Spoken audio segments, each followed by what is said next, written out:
Dear student, आज अपन chapter 3 चालू करेंगे, घातांक और घनमूल। अच्छा, घातांक और घनमूल क्या होता है वो देखो। जब हम किसी संख्या को इस तरह लिखते हैं, जैसे 2 घाते 3, तो ये जो 2 होता है वो कहलाता है आधार और ये कहलाता है घात। समझ आया? तो जब हम कोई भी संख्या जैसे 3 लिखा तो ये आधार होगा और इसका घात 5, तो ये जो रेखा है इसके ऊपर, तो हमें अच्छे से समझ आना चाहिए कि आधार कौन सा है और घात कौन सा है। समझ आ गया? अब इसके बाद में जब हम ये घातांक और आधार, घातांक मतलब ऊपर लगा हुआ, ये घातांक 2 घाते 5, तो ये घातांक हो गया। अब इसके नियम क्या हैं ये हम समझ लेंगे यहाँ से। जब आधार समान होता है और बीच में गुणा का चिन्ह होता है तो घात जुड़ जाते हैं। ठीक है? जब भाग का चिन्ह, यहाँ पे गुणा था तो जुड़े थे, भाग होता है और आधार समान होता है तो ये घट जाते, माइनस हो जाएगा। और जब इस तरह गुणा का चिन्ह है लेकिन आधार अलग अलग है, यहाँ पे देखो आधार सेम था ना, a और a आधार था, यहाँ पे आधार a गुणा b है, तो दोनों पे घात लग जाता है, a घाते m और b घाते m और m, क्योंकि ये तो घात तो समान है ना, तो यहाँ पे भी m आएगा, यहाँ पे भी m आएगा और गुणा का चिन्ह आएगा। जब यहाँ पर घात 0 होता है तो उसका मान हो जाता है 1। समझ आया? अब यहाँ पर कई बार क्या होता है, परीक्षा में प्रश्न पूछ लेते हैं कि 200 घाते 0 इसका मान बताओ, तो बच्चे कंफ्यूज हो जाते हैं। लेकिन जब घात 0 है तो इसका मान कितना हो जाएगा? 1। कितना भी 1000 होने दो, लाख होने दो, लेकिन घात 0 है तो मान 1 होगा, हमेशा याद रखो। इसके बाद में है, यहाँ पे माइनस है ना, तो ये जो माइनस जब होता है तो ये बटा में चले जाता है, 1/a घाते m। यहाँ पे जब कोष्टक होता है बाहर और अंदर तो ये गुणा हो जाते हैं, m गुणा n। यहाँ पर जो ऊपर घात है वो दोनों के ऊपर आएगा, a घाते m और a घाते भी m आएगा और b घाते भी m आएगा।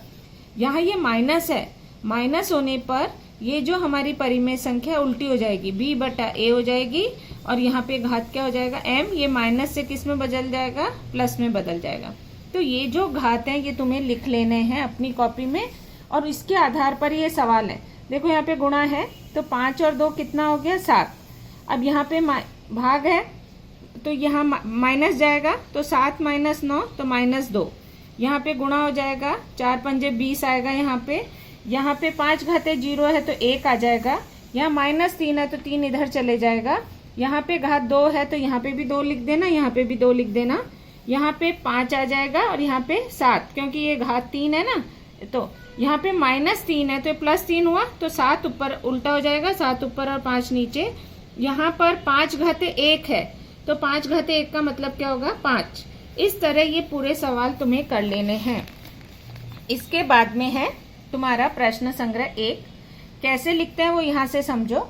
128, इसको कैसे लिखेंगे? 128 का 7वां मूल, नीचे की तरफ है ना इसलिए इसको मूल बोलते हैं, तो 128 का 7वां मूल, 128 का 900 का 12वां मूल, यहाँ 12 है ना, तो 900 का 12वां मूल। इसी तरह यहाँ पर देखो 10, यहाँ पे x है, तो यहाँ पर यदि ये संख्या 5 है तो 10 का 5वां मूल। समझ आ गया? यहाँ अब 13 का 5वां मूल लिखना है तो कैसे लिखेंगे? 13 ऊपर लिख देंगे, इस रेखा के ऊपर लिखेंगे 1/5। 9 का 6ठा मूल तो 9 1/6। फिर 256 का वर्गमूल तो 1/2। इस तरह सारे सवाल ये वाले कर लेना। समझ आया? ये सारे सवाल कर लेने हैं, इसी तरह लिखना है तुम्हें। अब जो ये मूल होता है ना, उसका अर्थ क्या होता है वो भी समझ लो। ये जो मूल है उसका अर्थ होता है करनी में ये बाहर 5 आ जाएगा, यहाँ करनी में 6 आ जाएगा, लेकिन इस करनी की वैल्यू होती है 2, तो इसलिए जब यहाँ वर्गमूल होता है तो इसमें यहाँ 2 नहीं लिखते, इसका अर्थ ही 2 है। मतलब ये करनी का मतलब ही क्या है? 256 इस पूरे का 1/2। समझ आ गया?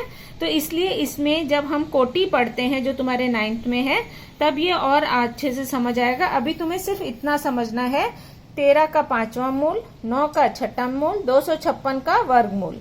अब यहाँ पर तुम्हें जो दूसरा सवाल है उसमें तुम्हें कौन से क्या मूल है, तो कैसे लिखेंगे? 81 का 4था मूल, 49 का वर्गमूल, 15 का 5वां मूल, 512 का 9वां मूल, 100 का 19वां मूल और 6 का 7वां मूल, इस तरह लिख देना। तो ये 3.1 तक के सवाल सभी बच्चों को कर लेने हैं। Thank you.